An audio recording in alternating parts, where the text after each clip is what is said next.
Hoy vamos a trabajar con un texto que está en la carpeta del módulo 2 dentro de los materiales. Es un texto que subí hoy, por eso les pido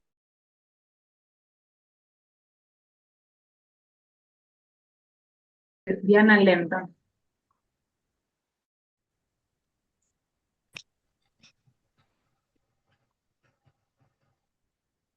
Si le pueden ir descargando.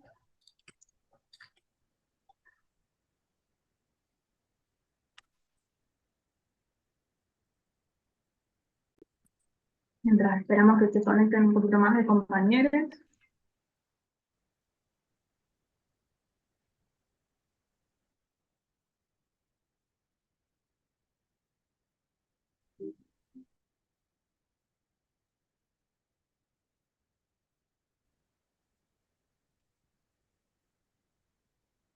Me escribo también en el chat el nombre.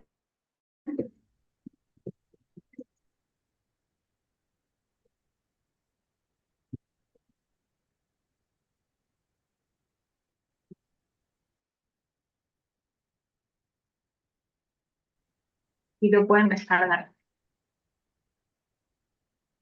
También les recuerdo que está en el aula virtual el trabajo práctico número 2, está cargado desde la semana pasada, la profesora Lucía envió un mensaje avisando y tienen tiempo hasta el 20, ¿no? Para poder completarlo.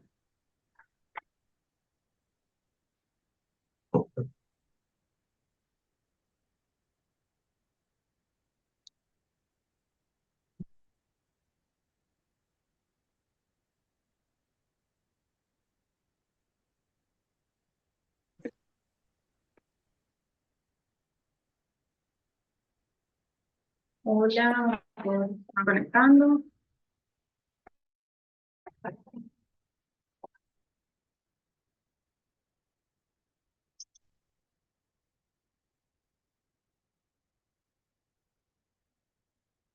Bien, ahí en el chat les dejé un nombre de un texto para que puedan descargar, está en el aula virtual, donde están todos los archivos. Vieron que les deriva un enlace de Drive, donde pueden descargar los materiales. Bueno, hasta ahora había 5 materiales dentro de la unidad 2, ahora sumamos este, que vamos a trabajar es solo para trabajar en esta clase.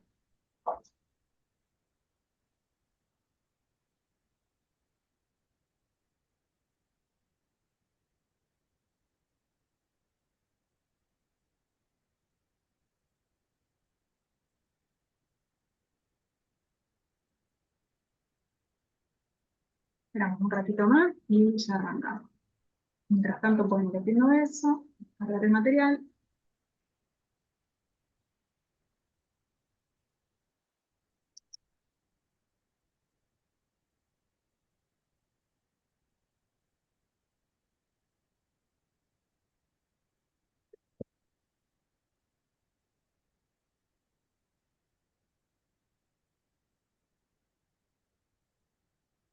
No sé, María Julia, de qué link estamos hablando.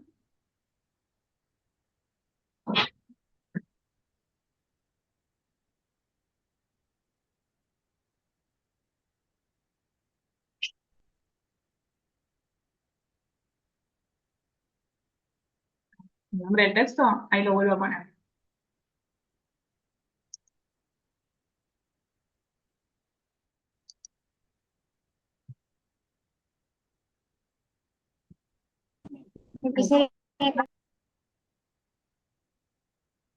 Recuerden cambiarse el nombre, porque ahí entró usuario de Zoom, y después no le podemos computar la asistencia a usuario de Zoom, si no se pone el nombre y apellido.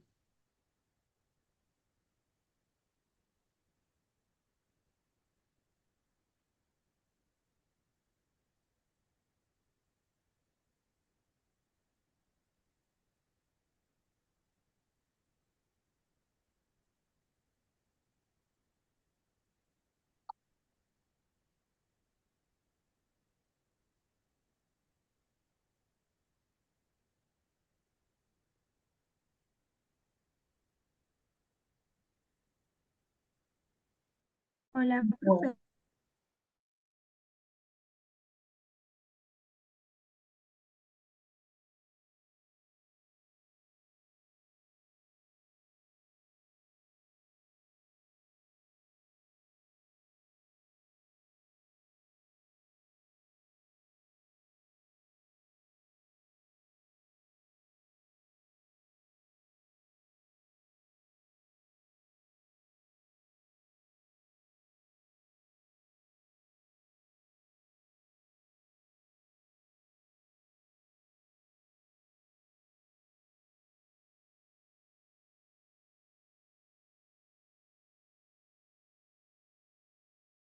más sencillo poder ubicarlas en cada comisión. Y lo mismo para la asistencia. Comenta esto y las fechas de esas dos clases donde solo estabas como Virginia y justo encima la comisión 2 es la más numerosa y puede a lo mejor haber otra Virginia, entonces aclararnos eso, mandame el mensajito y después yo lo corroboro en la lista. Bueno, dale, gracias. Mira. Bueno, vamos a ir arrancando. eh, Vamos un poquito más de la mitad. Supongo que el resto de la gente se irá conectando. Les vuelvo a recordar para quienes recién se conectaron, si pueden descargar, tener a mano, quizás alguien ya descargó el archivo y lo comparte si tienen algún grupo. Es un texto no muy largo, es una entrevista, se da en un diario, en una nota periodística, de Diana Lenton, se llama El Estado se construyó sobre un genocidio, que vamos a trabajar hoy en una partecita de la clase, en grupos, como aquella vez, no me recuerdo si la primera o la segunda clase. Así que ténganlo a mano para poder aprovechar la parte práctica.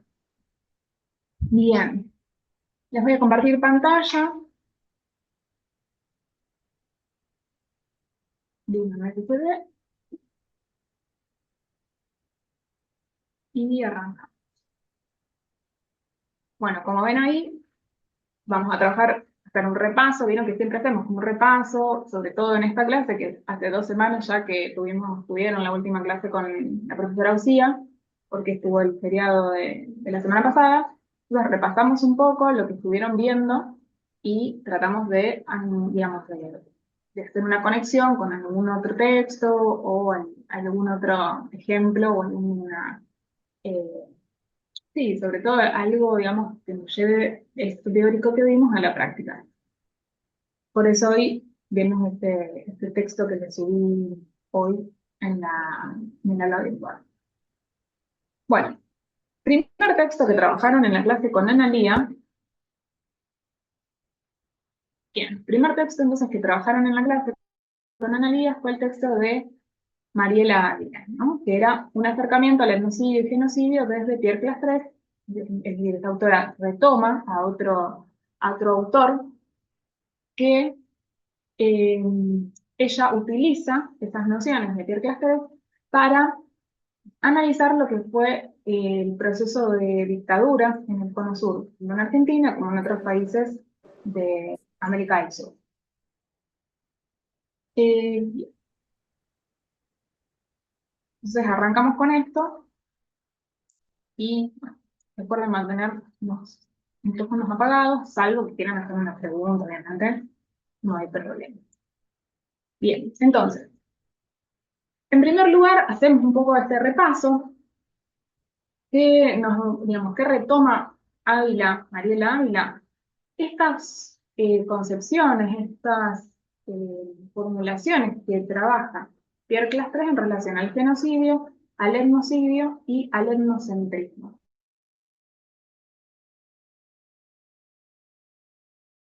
Rápido, que a ustedes les quede, cuando hablamos de genocidio, estamos hablando de exterminio físico de personas, ¿no? Eliminarlas.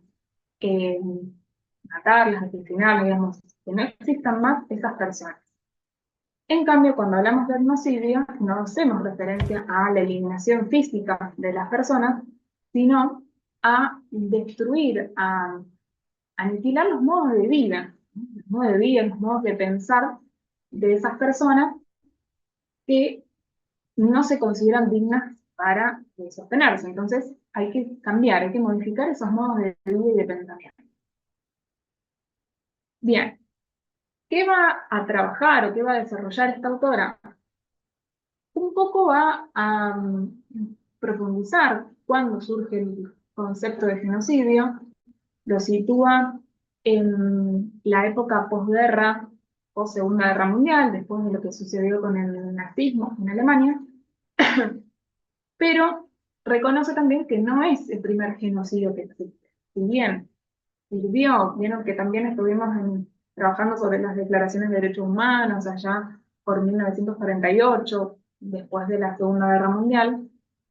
Este suceso conmueve, digamos, a la comunidad internacional y lleva adelante un proceso de codificación de derechos humanos, entre ellas una convención específica en contra digamos, de la prevención y la sanción del delito de genocidio, y eh, de algún modo lo codifica o lo nombra en términos jurídicos, ¿no? Se le da un reconocimiento jurídico al término genocidio. Sin embargo, previo a esto, existieron otras matanzas de personas, y esto no significa que entonces antes de 1948 no existía el genocidio. No, sí, existía, solo que hasta ese entonces no se lo había nombrado como tal. Y da algunos ejemplos, como la matanza de los pueblos originarios existentes en América a partir de la conquista, la matanza armenia o la aniquilación de la población del Congo, ¿no? Utiliza estos ejemplos. ¿Qué queremos decir con esto? Que no es un suceso o un hecho que surge a partir del nazismo, sino que es previo también, solo que hay más de 6 millones de judíos muertos, bueno, judíos, digamos, sintetizamos todos judíos, pero como vieron, eran personas con discapacidad, homosexuales, disidentes políticos, era amplio el espectro, en su mayoría judíos. Entonces, fue tal la magnitud del nazismo que ameritó, digamos, en ese momento que se constituyera como un delito eh, independiente y se juzgara, y bueno, a partir de entonces es considerado el genocidio en términos jurídicos. Esa sanción, perdón, esa convención que les decía, que se sanciona en 1948, también en el momento que se sanciona la Declaración Universal de Derechos Humanos, va a reconocer, digamos, que se entiende por genocidio y siempre va a tener una finalidad. Cualquiera de los hechos que ahora les voy a mencionar siempre tiene como finalidad eliminar parcial o totalmente un grupo racial, étnico, religioso o nacional. eh, si bien no está agregado político, debería estar, ¿no? Pero siempre la finalidad es la eliminación o la destrucción total o parcial de un grupo, ya sea en función de su nacionalidad, de su raza, bueno, que no hablamos de raza, pero así lo nombra la convención, de su origen racial, étnico, religioso. ¿Cuáles son las acciones que quedan comprendidas dentro del genocidio? Por supuesto, la matanza, también la producción de lesiones graves, sea física o psicológicamente, el sometimiento a condiciones digamos, de existencia, ya sea porque están en un centro digamos, en un campo de concentración, un centro clandestino de detención, esas condiciones de existencia que rozan lo inhumano, ¿no? Y que comprometen la salud de las personas. Eh, Aquellas medidas que están destinadas a impedir los nacimientos para que este grupo no pueda reproducirse y no pueda crecer, o también digamos, el robo de niños, ¿no? O sea, todas estas medidas están contempladas por la Convención para la Prevención y Sanción del Genocidio como actos de genocidio. En cambio, cuando hablamos del genocidio, se hace más referencia a crímenes, digamos, vinculados a lo espiritual, a lo cultural. O sea, se trata de eliminar una cultura, el espíritu, digamos, de un grupo, y no tanto lo físico, ¿no? Esas personas van a continuar existiendo, no se los elimina físicamente, sí se les busca modificar ese modo de vida o de pensar de las personas. Que si tendríamos que pensar en alguna otra distinción, encontramos la distinción o la variable temporal, ¿no? El genocidio de alguna manera tiene un fin. El genocidio nazi termina con la finalización de la Segunda Guerra Mundial. El genocidio que se da a partir de las dictaduras militares termina cuando esas dictaduras o cuando la democracia se recupera. En cambio, el etnocidio es más a largo plazo, porque digamos, esa eliminación, esa modificación del modo de vida o de pensar, no se ve automáticamente, es algo que se ve con el correr del tiempo. También hay otra distinción entre el genocidio y el etnocidio que tiene que ver con la concepción del otro. Y ahora lo vamos a desarrollar un poquito más cuando veamos segunda parte de la quimina, este binomio de otro y uno, pero para ir adelantando, en el caso del etnocidio, el otro es pensado como un sujeto el cual puede modificarse, ¿no? Puede cambiar y pasar a formar parte del uno. En el caso del genocidio, ese sujeto no se considera posible de ser modificado y por lo tanto tiene que ser eliminado. Esa es la distinción, ¿no? Genocidio elimina, o sea, el otro se considera como algo a eliminar, a destruir. Y también otro de los conceptos que utilizan, que retoma Ávila de Pierre Clastres, es la idea de etnocentrismo. ¿Qué es el etnocentrismo? Es un parámetro de comparación entre pueblos, entre civilizaciones, pero que toma como referencia la propia cultura. ¿No? Como si yo comparo mi pueblo con otros pueblos u otras civilizaciones, a ver si son más o menos civilizados, pero el parámetro es desde mi cultura, ¿no? Es colocar a la propia cultura en el centro de ese análisis, ¿no? Desde mi cultura yo analizo y mido el resto de las culturas, ¿no? Por supuesto que cuando yo la coloco a mi cultura en el centro, le estoy dando un lugar de jerarquía, de superioridad a mi cultura por sobre las demás. Entonces, estos son los conceptos sobre los cuales trabaja Ávila y que va a aplicar en lo que sucedió en las dictaduras de América Latina. Un análisis interesante que va a hacer es entre este binomio opuesto entre uno y otro. ¿Esto se entendió en la clase pasada? ¿Quedaron dudas? Porque vieron que hay también algunas preguntas relacionadas con el trabajo práctico. Para poder entender, cuando hablamos de uno u otro, o unidad y otredad,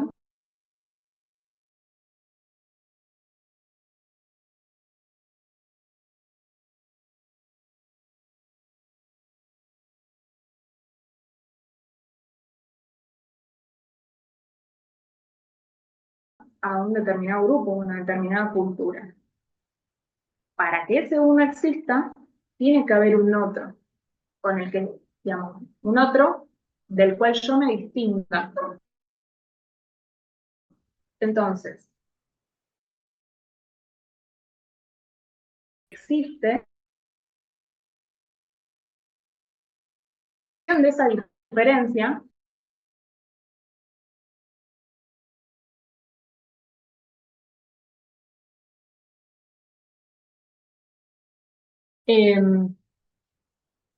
lo explico por ahí con otras palabras como para que se entienda. Si existe un otro, ¿no? Donde yo coloco toda la diferencia, donde coloco todo lo que yo no soy, me sirve a mí para decir yo soy esto, yo soy este uno, porque todo aquello que está en el otro es lo diferente, lo que yo no soy. ¿Mm? Entonces, uno y otro, este binomio opuesto con la unidad y la otredad, es, digamos, una construcción que se dio siempre, digamos, a lo largo de la historia existieron la unidad y la otredad, ¿no? Porque hay un grupo que a sí mismo se considera unificado por determinados criterios y aquellos que no cumplen con esos determinados criterios conforman la otredad. Esto se da mucho, lo menciona la autora, cuando se van conformando las organizaciones políticas y la estructura, digamos, la estructura estatal, ¿no? En la medida que están conformando los estados, se va dando este proceso de polarización, ¿no? Unidad o otredad.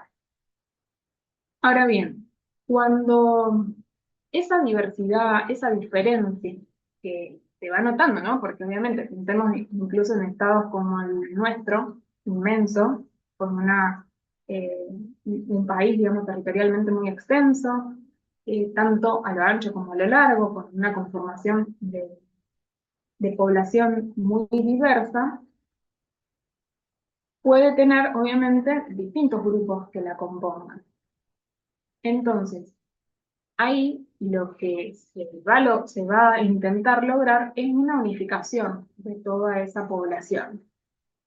Cuando eh, esa diferencia o esa distinción en términos, digamos, de población empieza a generar una diferencia que, digamos, digamos que no hay resolución en esa diferencia, ahí empieza a haber como cierto conflicto.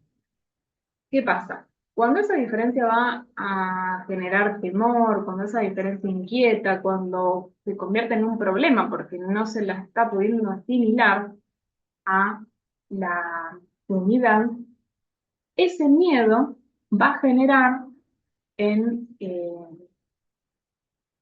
este caso la clase política puede ser, va a generar una respuesta, ¿no? Y esa respuesta va a ser en base a la violencia, al terror, a la aniquilación.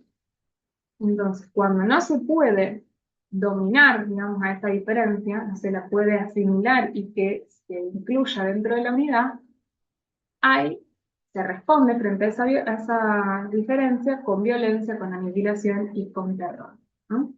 Y ahí tenemos entonces, empieza a verse la conformación de este otro, ¿no? A partir de un temor, si pensamos es a partir de un miedo al diferente y a lo que ese diferente puede llegar a repercutir en la conformación política de un Estado. En el caso, por ejemplo, de lo que se ha visto, digamos, del proceso de Nuremberg, el genocidio nazi, ¿qué sucedía? Luego de la Primera Guerra Mundial, empieza a exacerbarse el nacionalismo alemán, producto de, bueno, el resultado que hubo en la guerra, las condiciones en las que había quedado Alemania.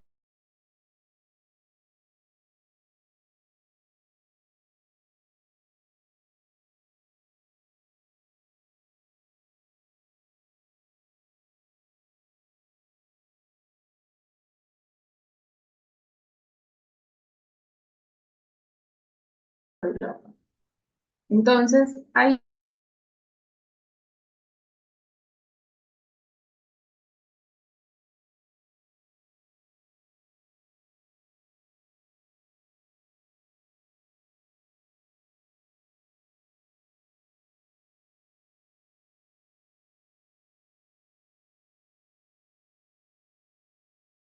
y todo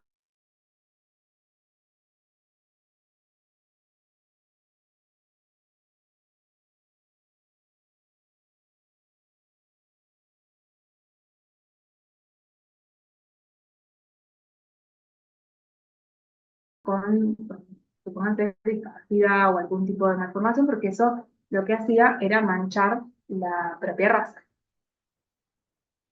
Esto es importante tenerlo en cuenta porque no es que hoy, por ejemplo, Alemania sigue teniendo como ese otro al pueblo judío. No, fue algo que se constituyó en un momento determinado porque no existe un otro universal que sea igual para todo el mundo, sino que cada comunidad o cada estado, en cada momento determinado, va a construir ese otro.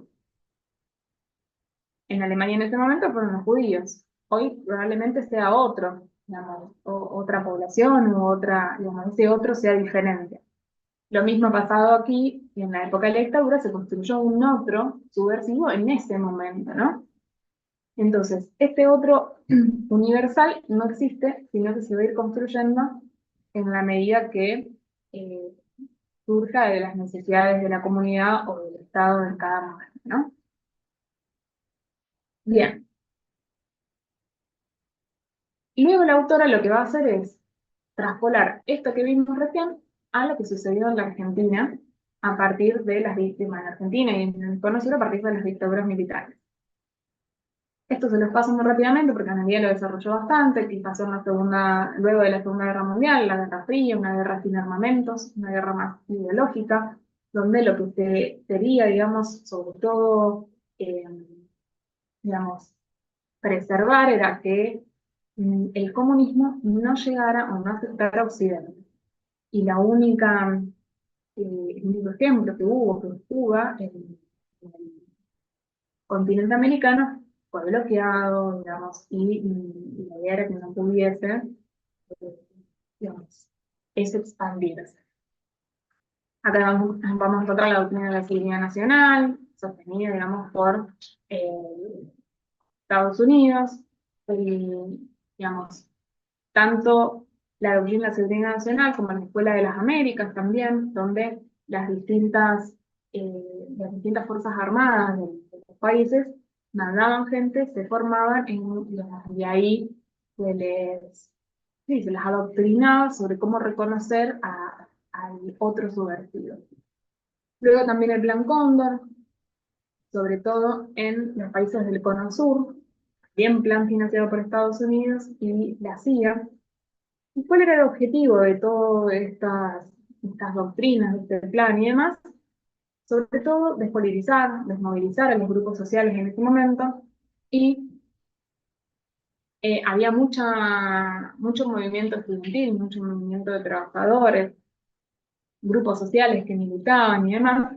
Bueno, lo que se intentaba era imponer un Estado-nación eh, y bueno, una ciudadanía de corte neoliberal, y estos grupos obviamente que se iban a oponer a eso. Entonces, con tal de poder implementar esto, digamos, Estado-nación neoliberal, se llevó adelante esta dictadura, este proceso, a fin de aniquilar toda esa posición, ¿no? Entonces, ¿qué se utiliza? Bueno, por un lado, todo lo que tenga que ver con la vigilancia política, los servicios de inteligencia al interior de los sindicatos, de los gremios, de los grupos estudiantiles, con el objetivo de marcar personas a quien había que hacer desaparecer, y luego las detenciones, las desapariciones, etcétera, ¿no? Entonces, acá vemos cómo en lo que es América Latina se construyó una figura de otro, una otredad, en relación al subversivo, al enemigo, al que había que exterminar. Como esa figura, anclada en este otro subversivo, era quien se iba a oponer a la unidad del sistema político y económico de corte neoliberal que se quería implantar, entonces había que hacerla desaparecer. ¿Por qué? Porque tenía una forma de vida, o sea, tenía postura política, su moral, digamos, postura económica, que iban en contra de, de esto que se quería implantar. Y acá entonces vemos esta lógica que, digamos, tuvo las fuerzas armadas y la dictadura acá en Argentina y bueno, también en el resto de los países, que es la lógica amigo-enemigo. Entonces, juntas militares que asumieron que tenían que defender a la patria de este enemigo interno que tenían, entonces se declara esta guerra interna por la cual tenían que liberar a la patria de la subversión y el comunismo, ¿no? Entonces todo aquel que no comulgara con sus intereses tenía que ser eliminado. Ese otro subversivo, digamos, que se fue construyendo, eh, también se lo construyó como alguien inhumano, ¿no? No se lo pensaba como alguien eh, que iba como transmitiendo determinadas prácticas que supuestamente se le atribuían a ese otro subversivo para deshumanizarlo y que sea más fácil la eliminación, ¿no? Construir a un otro inferior, y en ese sentido era mucho más sencillo poder deshacerse de ello. ¿Qué se utilizó en ese momento? Se utilizó, Se utilizaron los centros clandestinos de detención y tortura con el fin de la mutilación física, espiritual y moral, ¿no? Y sobre todo la cultura del miedo, un mecanismo de terror, digamos, siendo esto un mensaje para la víctima y también para la sociedad en general. ¿Por qué? Porque como vino el otro día, el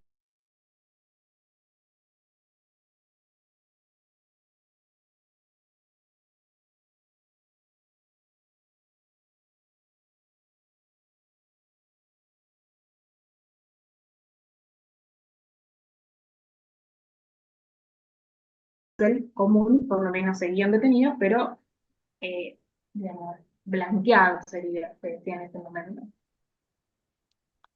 Con esas personas que lograban salir, ya sea porque estaban detenidas o porque directamente las dejaban en libertad, se buscaba que transmitieran lo que habían escuchado, lo que habían vivido al resto, a fin de generar temor y que ya no quisieran, digamos, que el resto de la gente dejara de movilizarse, dejara de militar, dejara de preguntar, ¿no?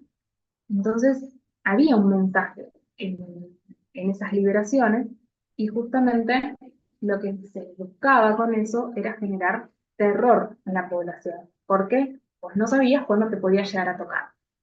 Y eso obviamente se fue instalando en la sociedad y la sociedad, digamos, como que fue creyendo en este, o haciéndose eco de este otro subversivo, de lo que hacían y demás, y por las dudas no tenía como que meterse para no seguir con el mismo final.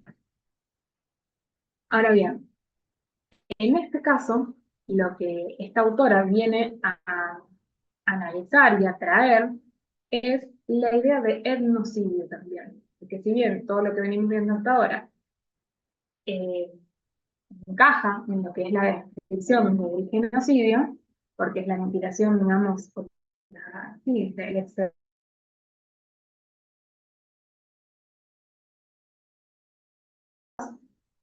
suma la idea, el concepto de etnocidio para aplicarlo también a lo sucedido en la dictadura. ¿Por qué?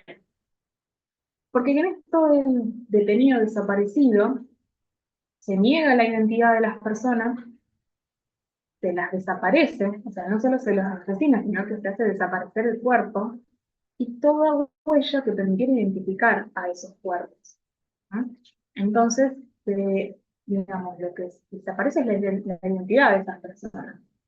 Entonces, la figura del desaparecido es, para esta autora, eh, digamos, algo estrechamente relacionado con el etnocidio, ¿no? Con hacer desaparecer el espíritu que hay en estas personas.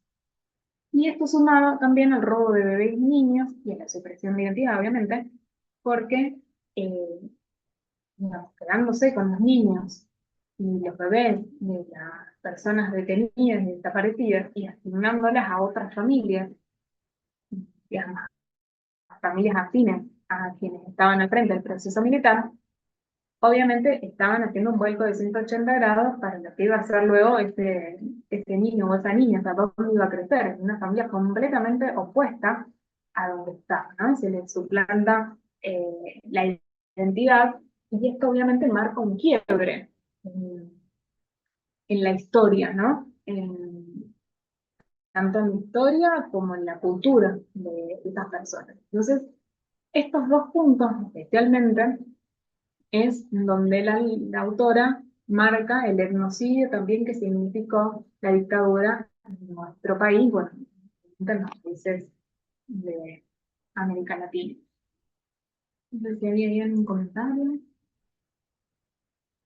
Claro, esto de que bueno, los subversivos no tenían moral, eh, fíjense, hay una parte interesante también de cómo se consideraban las mujeres, ¿no? Las mujeres subversivas, que eran mujeres promiscuas, todas prostitutas, cómo se va armando un ideal de este subversivo, digamos, y metiendo a todas las personas o encasillándolas en las mismas descripciones, ¿no?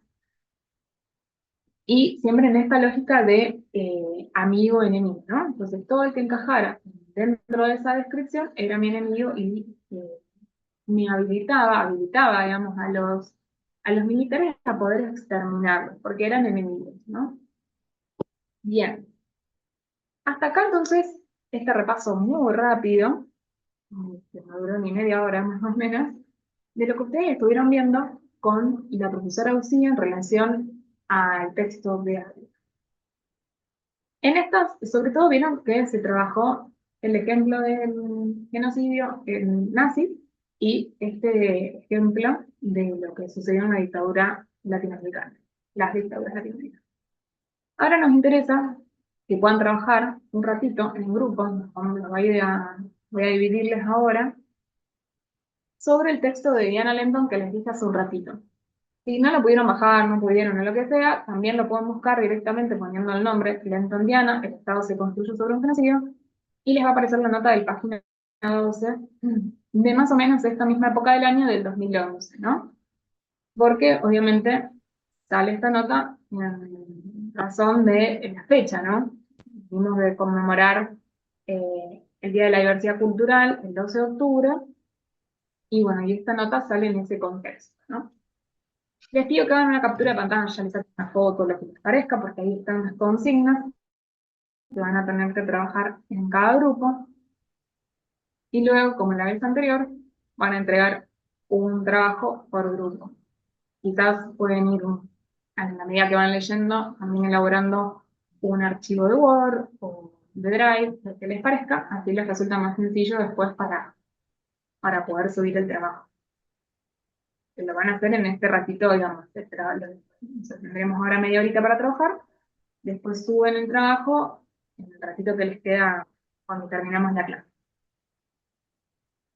Una cosa que me pasó esta mañana, me preguntaban, ¿ponemos el nombre de las personas que trabajamos? Sí, por supuesto. A veces el sistema divide y hay gente que a lo mejor está pero no está, entonces pongan los nombres de la gente que efectivamente trabajó en el grupo y les pido también ahora cuando les divida en grupos, a veces por problemas de conexión se caen las conexiones, cuando se reincorporan me avisan en qué grupo estaban, así no les asigno aleatoriamente y caen en un grupo con el que no venían trabajando. Entonces, esperan un segundo ahí, porque yo a veces voy pasando por los grupos y me dicen estoy en el grupo tal, para que yo les vuelva a conectar. Bien, bueno, voy a dejar de compartir, ya hicieron ahí la captura y ahora les divido en grupos.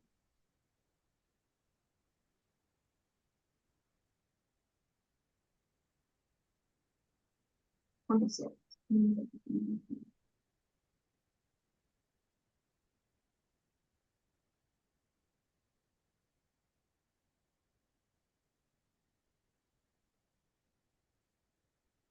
Bueno, recuerden que van a recibir la invitación, la aceptan y se van al grupo. Vamos a tener hasta las 18:40 y ahí volvemos al aula para la puesta en común. Ahí va.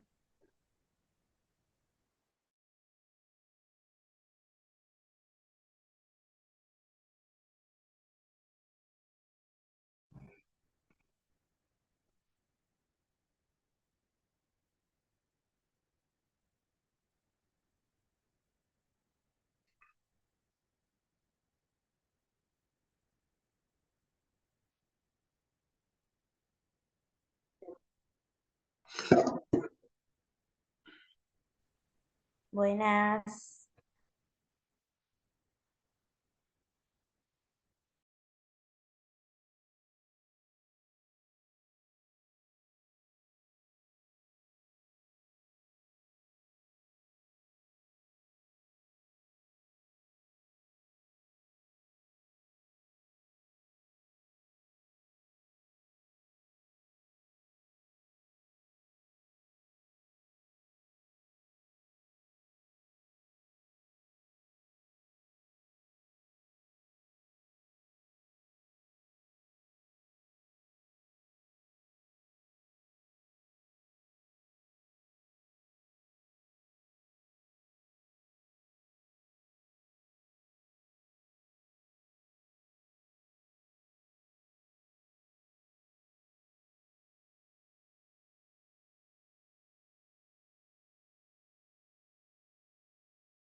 Ahí copié abajo en el Drive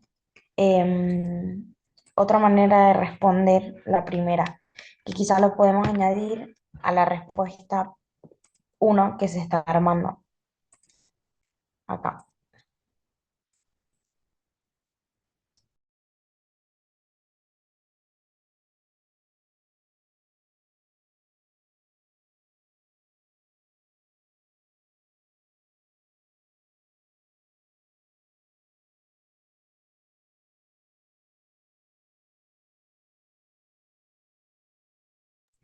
Ahí me fijo.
Dice que algunos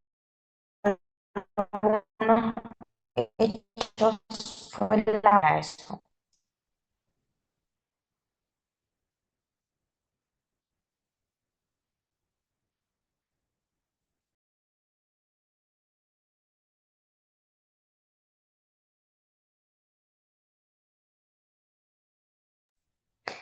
Perdón, tengo el internet medio mal.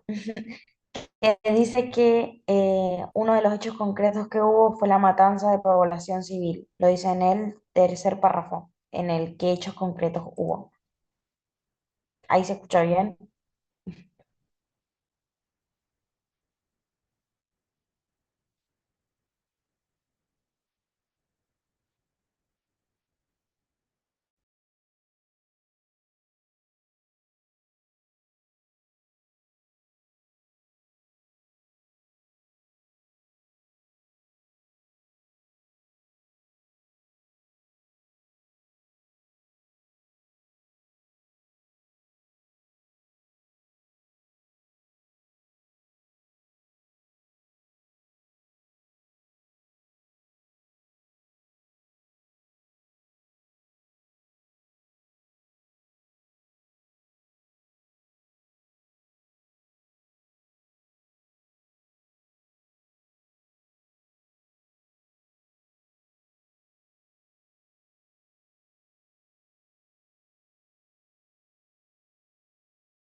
Y en la 2 también dice que hubieron campos de concentración, párrafos más abajo.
Buenas, como no hay grupo por acá.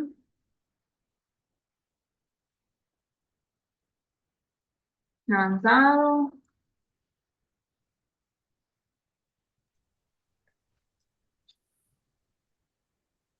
Bueno, perfecto. Recuerden entonces ponerle los nombres y bueno, ténganlo ahí listo para cuando hagamos la puesta en común, ¿sí? Profe, en mi caso yo fui la que no me pude conectar en la mañana. ¿Lo subo también a mi comisión? O sea, a mi comisión turno mañana. No, aunque te pongan en esta comisión, donde si trabajaste acá con este grupo, que te pongan al lado del nombre comisión 1, Ok, listo, buenísimo. porque trabajaste en este grupo. Ok, bueno, ¿Listo? Hasta luego. hasta luego.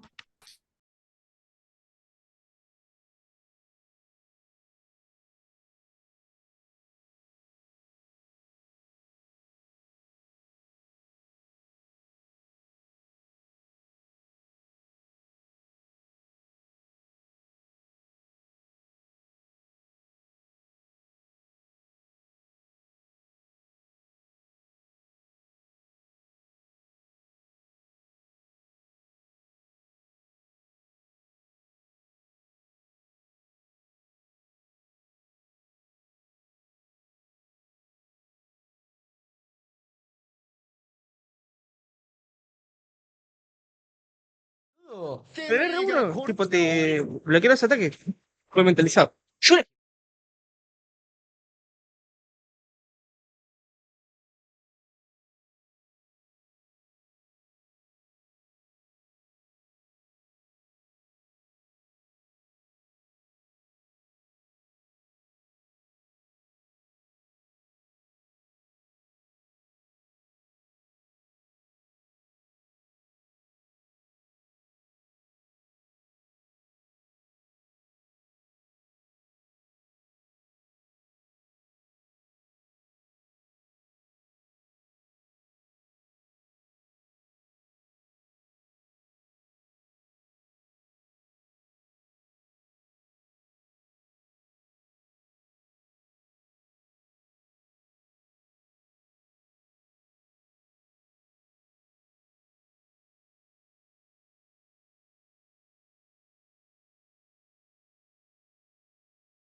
No, creo que ya están todos.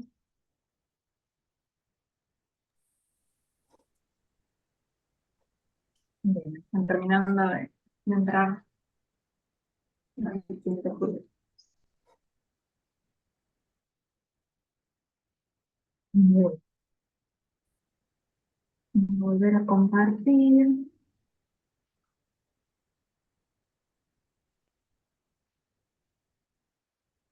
Ahí estamos.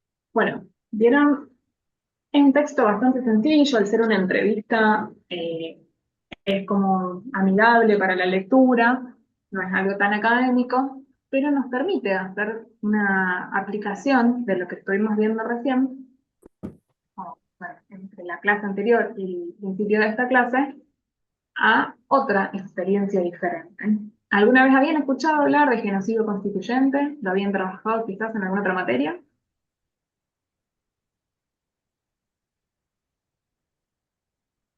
¿Quieren ir poniendo por el chat? No, no habían escuchado hablar.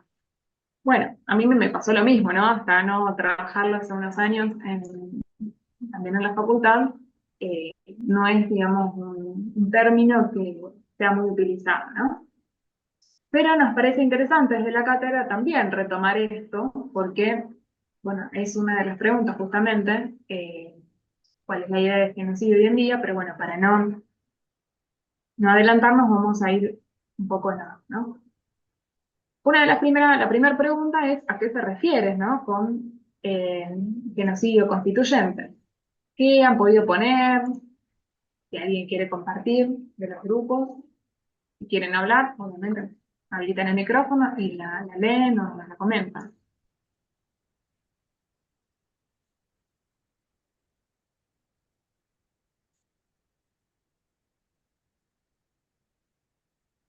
Nadie quiere hablar.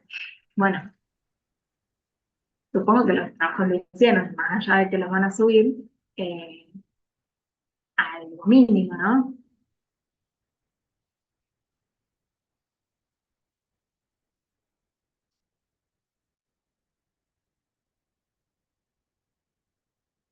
Y alguien que se animó. Sí, profe, lo hicieron el trabajo. Bueno,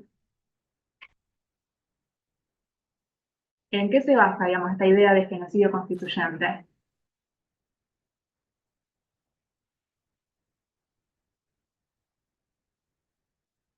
Aunque esté con sus palabras, no importa que no, si no quieren leer lo que hicieron.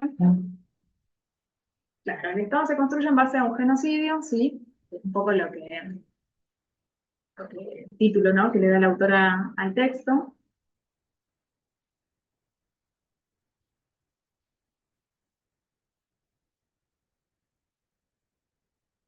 Bien, acaban diciendo un proceso en el que el Estado se funda mediante la eliminación de un grupo étnico o cultural. Bien, puede implicar la privación de derechos, el desplazamiento forzado, bien. La idea, un poco que nos va a traer la autora y que eh, digamos, nos da una forma, una visión distinta a la que veníamos teniendo hasta ahora, es que el Estado argentino, porque justamente lo que habla la autora es del Estado argentino, dice que cuando se va constituyendo, cuando se empieza a conformar, digamos, políticamente, o cuando empiezan a darse las normativas que van a conformar el Estado, las instituciones que lo van a componer, en ese mismo momento se va a dar un genocidio, ¿no? El genocidio de los pueblos originarios que había en nuestro territorio. Entonces se va dando como en paralelo. Por eso, en la medida que se va construyendo el Estado, lo hace sobre este genocidio de los pueblos originarios, ¿no? ¿Por qué? Porque lo que querían esta clase política de entonces era que no hubiese diversidad interna. Es decir, que todas las personas que iban a componer el Estado argentino tuviesen, digamos, conformaran una unidad, ¿no? Esta unidad que decíamos antes. Y esa unidad tenía que ver con un ideal más europeizado que de pueblos originarios. Entonces, si ese ideal digamos, la expectativa que se tenía de conformación de ese Estado estaba mirando hacia Europa y no hacia los pueblos originarios, en consecuencia podemos decir que esa unidad se contraponía a la otredad conformada por los pueblos originarios que habitaban nuestro territorio desde antes de la llegada de los españoles a América. Entonces, ¿qué plantea la clase dirigente? Bueno, no, es necesario eliminar esa diversidad, esa disidencia interna, porque necesitamos la unidad de la nación. Así es que, eliminando a la población indígena, se iba a garantizar un Estado uniforme, la unidad de ese Estado. ¿Se entiende ahí la diferencia? O sea, cómo acá la otredad va a estar, digamos, construida por ese, digamos, esos pueblos originarios. Fíjense que es la época del libro de Civilización y Barbarie. La civilización estaba dada por esta clase política y la barbarie por los pueblos originarios, a los cuales había que eliminar para poder conformar un Estado civilizado. Entonces, desde esa base viene, digamos, se elabora o se construye el Estado que tenemos hoy en día, ¿no? Entonces, pensemos que siempre, cuando hay genocidio, es cuando hay una intención de destruir, de eliminar, de exterminar un pueblo. En este caso, los pueblos originarios que habitaban nuestras tierras. Esa es la idea de genocidio constituyente. Entonces, nuestro Estado tiene en su base un genocidio, el genocidio de los pueblos originarios. Después, la autora va a ir hablando de los métodos de exterminio y sometimiento que se utilizaron con la población aborigen. ¿De qué métodos está hablando el texto?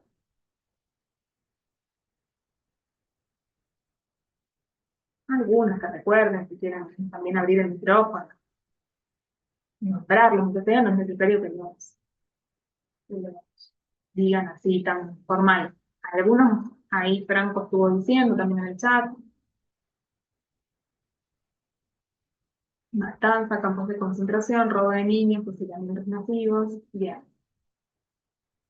Hay algo fundamental que hay que tener en cuenta, que refiere la autora, o la entrevistada, mejor dicho, que es matanza de población civil. No es la típica idea que tenemos de batallas entre indios y ejército, ¿no? No existió eso, porque lo que se apuntó es a matar a la población civil, a caer en las tolderías, que era, bueno, la conformación donde habitaban los pueblos originarios, justamente cuando no estaban los hombres, y apoderarse de las mujeres, de los niños, eh, en su caso violarlos, llevarlos a los campos de concentración. Digamos, no era solamente una batalla entre ejércitos, ¿no? No existió esa, esa idea, sino la matanza de la población, ¿no? Y a partir de eso, a los prisioneros, a los pueblos originarios prisioneros, se los sometían a situaciones de esclavitud, de servidumbre. Fíjense que habla también del servicio doméstico. Bueno, en ese momento era un momento de expansión de la agroindustria y, y cómo se solicitaba la mano de obra de los pueblos originarios, obviamente mano de obra esclava, ¿no? Porque no tenían derechos a estas personas. Y bueno, prostitución de las mujeres también.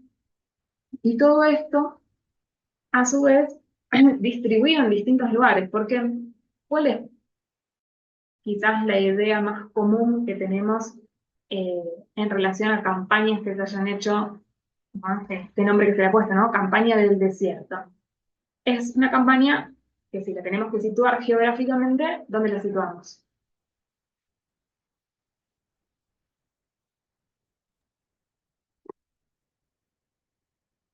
¿A dónde situamos la campaña del desierto? Cuando hablamos En la roca, la campaña del Patagonia, puede desierto. ser, profe. En la Patagonia, exactamente. O sea, cuando nos han enseñado en historia, la campaña del desierto que existió contra los indios, ¿no? Así se nos enseñaba, era la campaña del sur, ¿no? Ahora, en este texto, esta autora o esta investigadora nos viene a arrojar luz sobre el tema y nos dice que no fue la única campaña la del sur, sino que existe una campaña al norte, todo lo que es el Chaco, Formosa y demás, y también hubo campañas hacia La Puna y Cuyo. Entonces, se amplía ahora el panorama.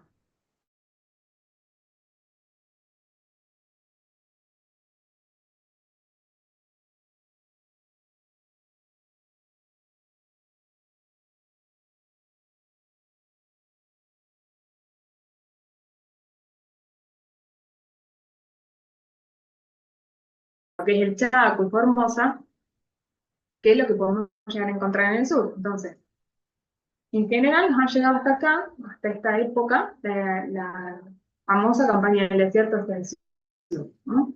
Pero hubo otras campañas contra los indígenas en otras partes de nuestro país. Fíjense que se habla de campos de concentración en Malargüe, eso es Mendoza, ¿no? De ahí muchas de los prisioneros eran enviados a Mendoza porque después eran utilizados en la actividad vitivinícola, ¿no?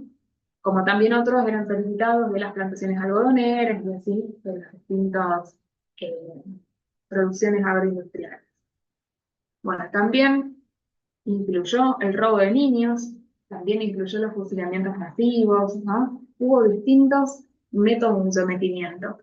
Y en uno de los grupos había salido, que lástima que no lo comentaron, pero también la cuestión de eh, la división de las familias, ¿no? Cuando llegaban a estos campos de concentración y veían que iban a ser separados, muchos optaban por el suicidio, incluso hasta madres arrojándose al agua con sus hijos, antes de ser separados.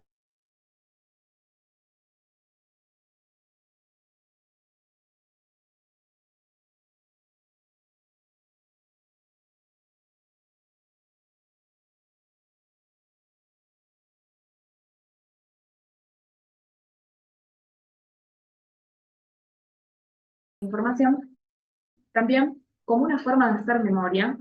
Parte de la memoria es algo que vieron en la clase pasada y que retomaremos un poco luego de esta parte común, pero fíjense que estas investigaciones ayudan, ¿no? a construir memoria.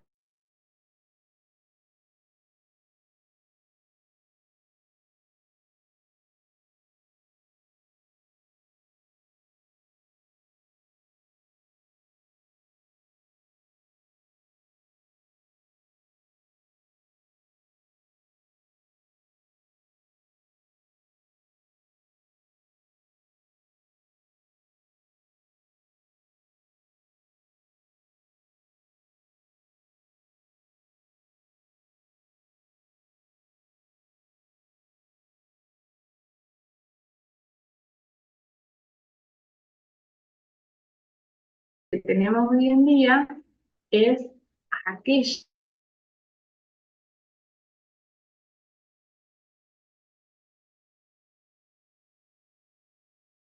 son alguien más parecido a mí, ¿no? Lo dije en términos sencillos, pero va un poco por ahí la idea de la autora. Cuando las víctimas son semejantes a mí, y es decir, yo podría estar en ese lugar, ese genocidio entonces me interpela y yo lo considero que podría haber estado yo en ese lugar. Entonces me genera, me provoca algo ese genocidio. Entonces hoy lo que nos dice la autora es que la idea dominante del genocidio no es la idea del genocidio de los pueblos originarios, sino que está más vinculada a la idea de la población judía en Europa o quizás en menor medida muchas veces también lo que ha sucedido en Latinoamérica.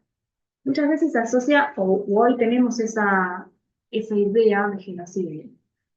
Y justamente resaltan la cuestión de clase, ¿no? En el texto, que eh, si las víctimas, lo que les decía antes, si las víctimas tienen una clase más parecida a la mía, bueno, es probable que yo me sienta más identificada con esas víctimas y sienta ese dolor, ¿no? Como dice Caldana. Entonces, para mucha gente, un campo de concentración se va a definir en función de quiénes están dentro de ese campo de concentración.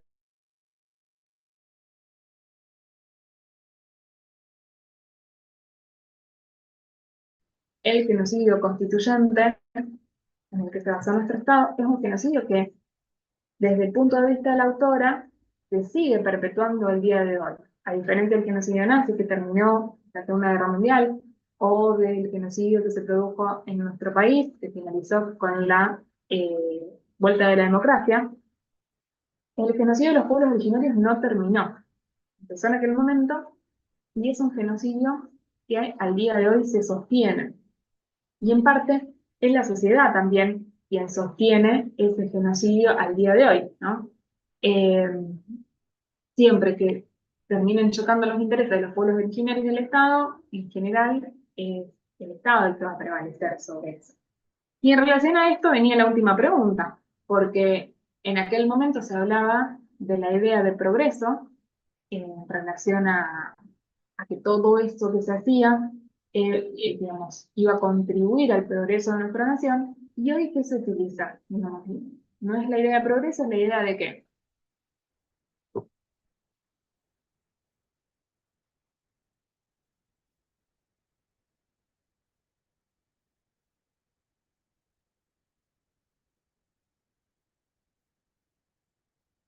Es la idea de que lo que hoy, digamos, se plantea en relación a esto.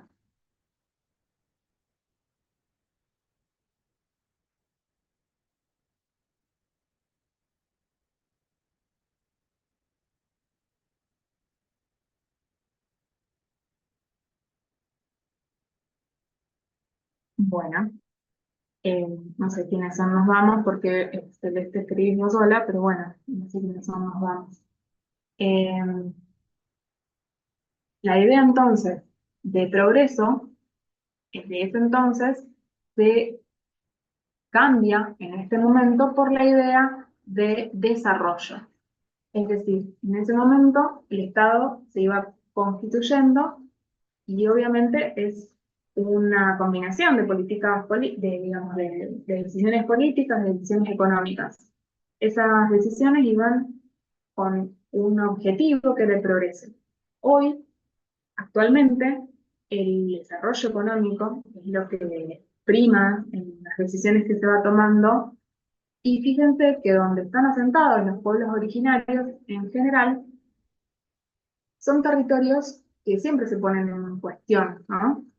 Siempre territorios que están en pugna porque eh, son territorios deseados o para la explotación petrolera o para la explotación minera o para la agricultura intensiva. Entonces, siempre va a estar ahí ese choque entre lo que plantea, digamos, el desarrollo económico y los intereses de los pueblos originarios.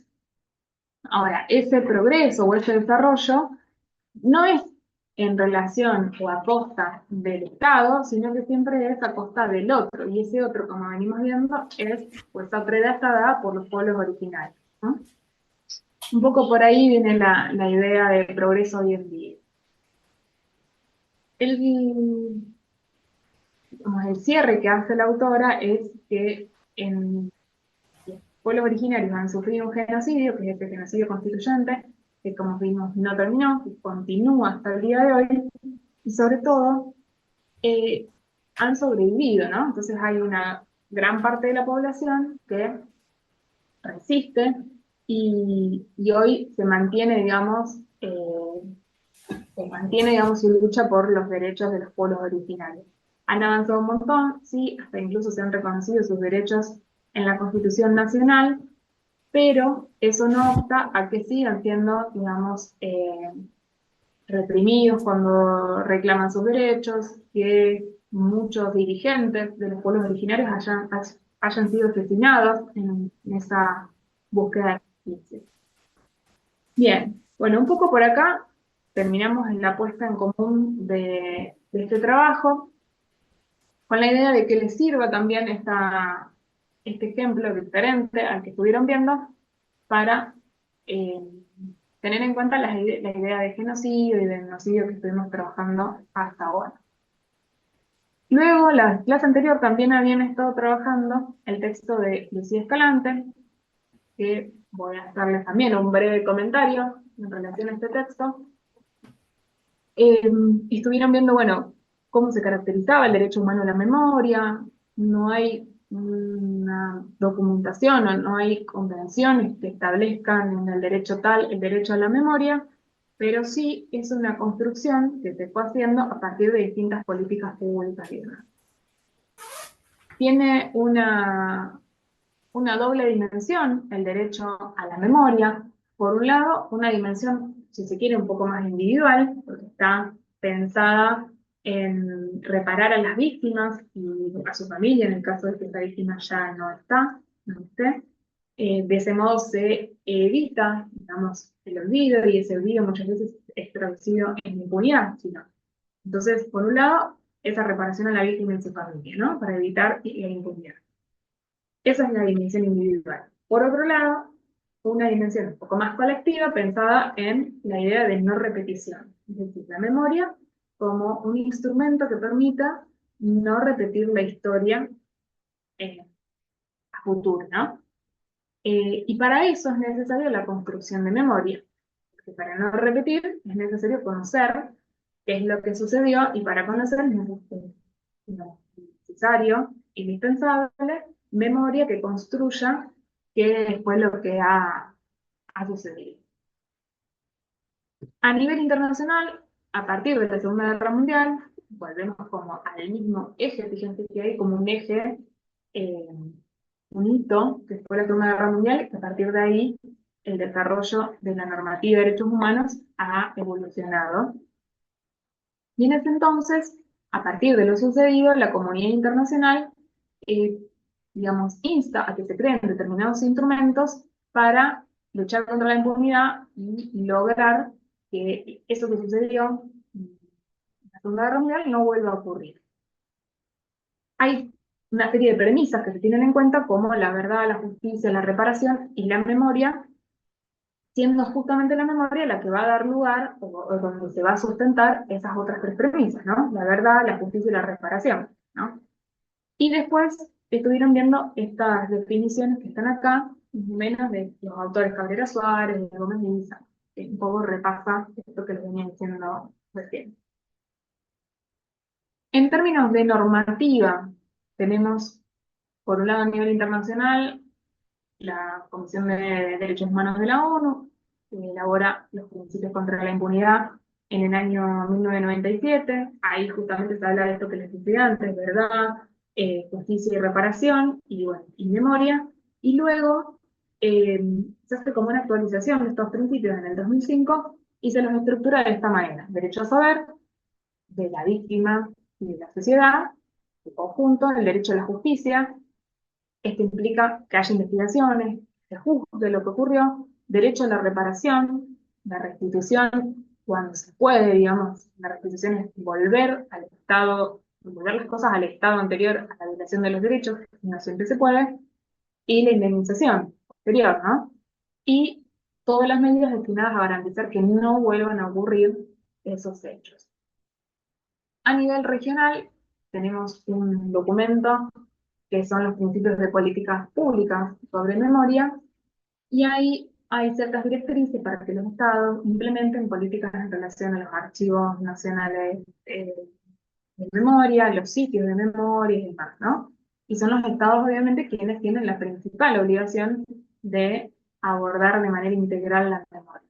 Esos son los dos únicos instrumentos que tenemos, que se reconocen hasta ahora, sobre la memoria, digamos, fundamentalmente. Ahora bien, en la Argentina, Analía les hizo un recuento, obviamente, que está en el texto, pero bueno, ¿desde cuándo, digamos, hablamos de derecho a la memoria? Obviamente a partir de haber recuperado la democracia en 1983, y es un camino largo recorrido por organismos de derechos humanos en búsqueda también de memoria, verdad y justicia en relación a lo sucedido en aquella época. A nivel institucional, en 1983, la creación de la CONADEP, mucha de la información obtenida por la CONADEP fue utilizada luego en el juicio a las juntas militares, en 1985. Luego, estos dos momentos, ¿no? Las leyes de Oriente de Día y Punto Final y el indulto de los militares, dos momentos que se podrían tomar como cierto retroceso o, o suspensión ahí, ¿no? De este momento, que en el 2003, al haberse derogadas las leyes de Oriente de Día y Punto Final, permiten dar lugar a este otro derecho que era la investigación y juicio que se plantea en la normativa internacional.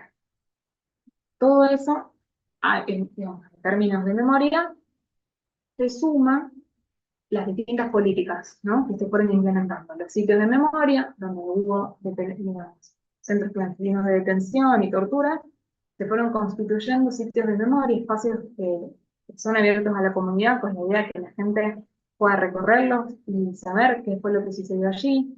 Los archivos nacionales de la memoria, también hay archivos provinciales de memoria.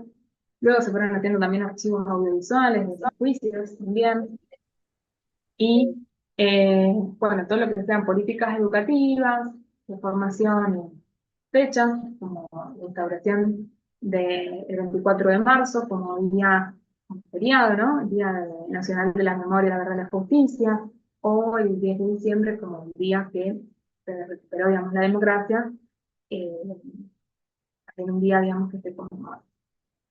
Esto más o menos a nivel de políticas públicas. Ahora, la memoria no solo, digamos, la vamos a pensar en términos de políticas públicas, sino que desde distintos espacios se puede abordar la memoria y trabajar y hacer y producir en relación a la memoria. Y memoria que puede ir mucho más allá de lo que ocurrió en la dictadura. No sé, se me ocurre eh, lo que ha sucedido, por ejemplo, el 19 y 20 de 2001 acá en Argentina, donde también murió mucha gente por represión del Estado, y durante estos más de 20 años, los grupos, digamos, de militantes en relación a las víctimas de esa represión, también fueron construyendo memoria alrededor de ese hecho, ¿no? Entonces es una práctica que se fue instaurando a partir, obviamente, de lo sucedido en la dictadura, pero que se va replicando en otros sucesos. Acá les quería compartir esta imagen y tómense unos minutos, mírenla y quedo abierto a los comentarios, qué les parece, qué notan en esta imagen.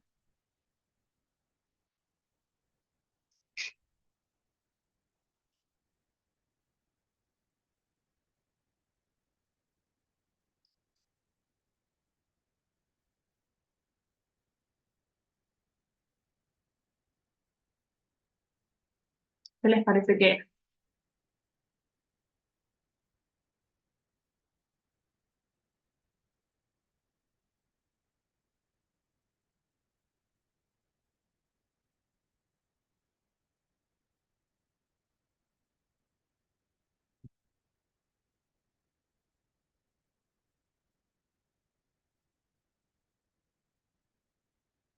¿Hay alguien en la clase?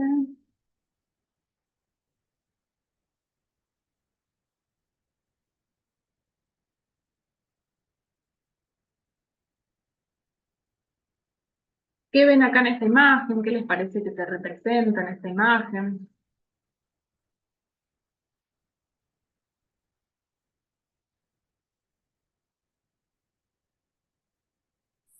Bien, Bueno, voy a hablar por acá mejor porque por chat es dale, medio escueto.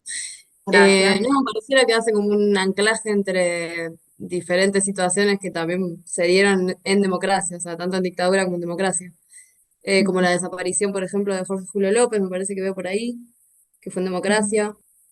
Bueno, la imagen de Menem, que también fue bastante, bueno, que tiene que ver con cuestiones de liberalismo, etcétera, pero bueno, que están apoyadas también por la dictadura. Y bueno, eso, como que sí, hace como un recuento histórico, pareciera, de diferentes situaciones, eh, sí, que están relacionadas con la desaparición, con el genocidio que se dio a lo largo de la historia, digamos.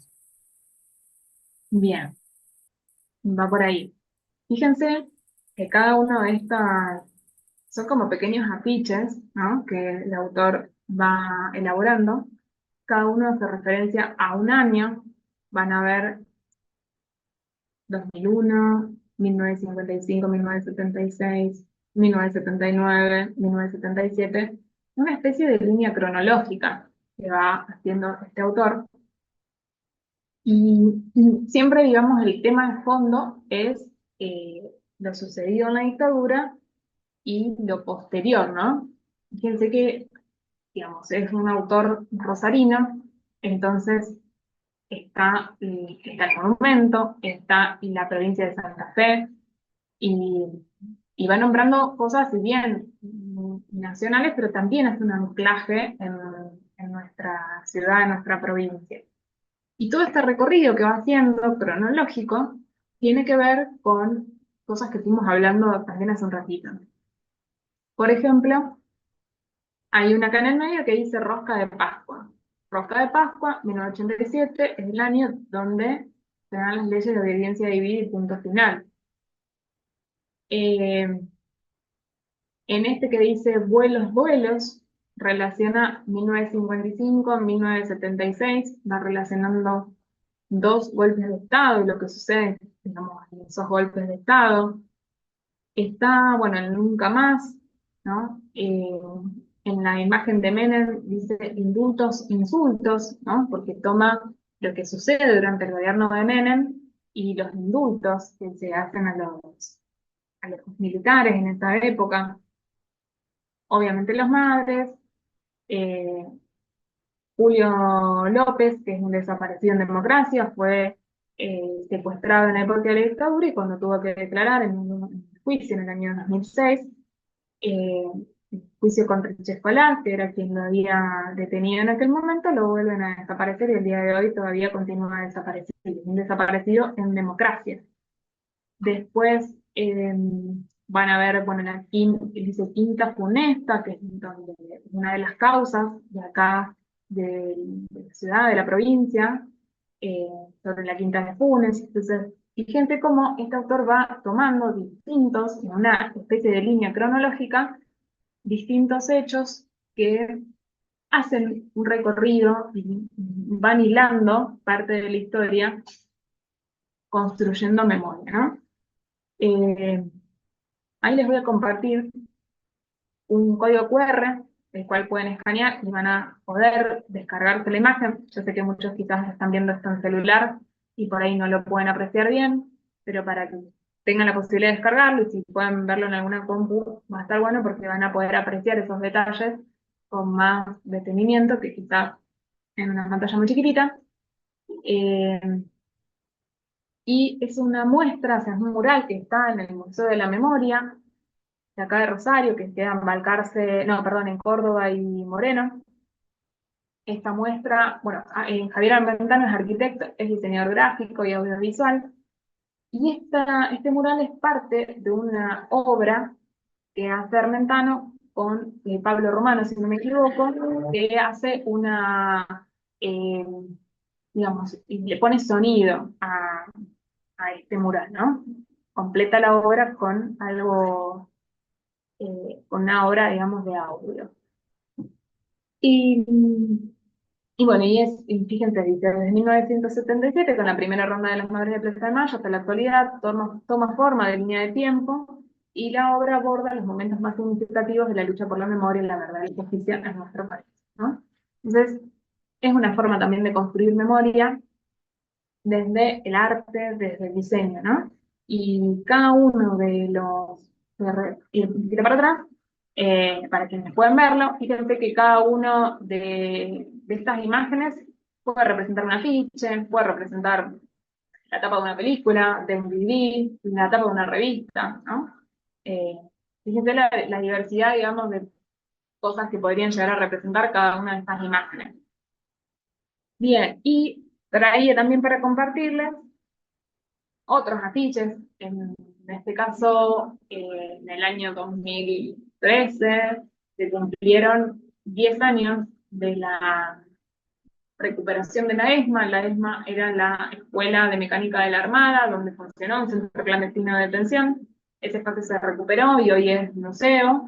Y bueno, a 10 años de la recuperación también se hizo un concurso donde se convocaba a artistas, diseñadores para que hicieran imágenes. Y bueno, estas son dos de esas imágenes, ¿no? Para que vean también eh, cómo el diseño puede contribuir también a la construcción de memoria.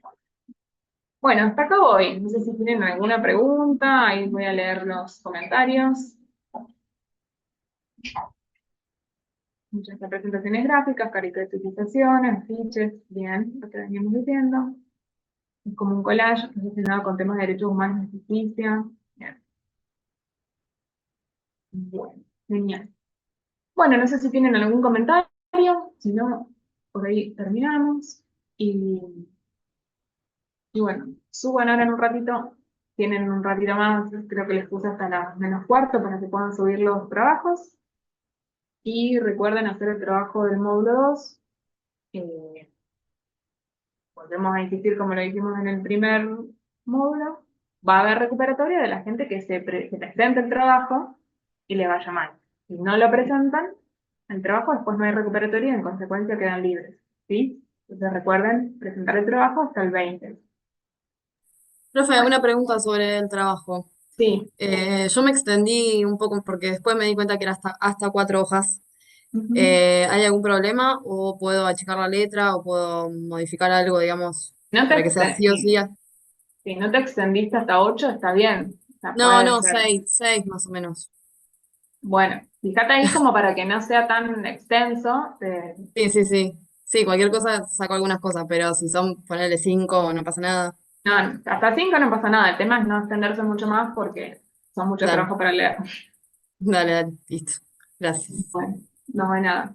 Bueno, si no hay otras consultas, cerramos acá. Gracias y recuerden subir los trabajos. Listo, Muchas profe, nos gracias, vemos. profe. Nos vemos. Gracias a ustedes. Profe. Hasta luego.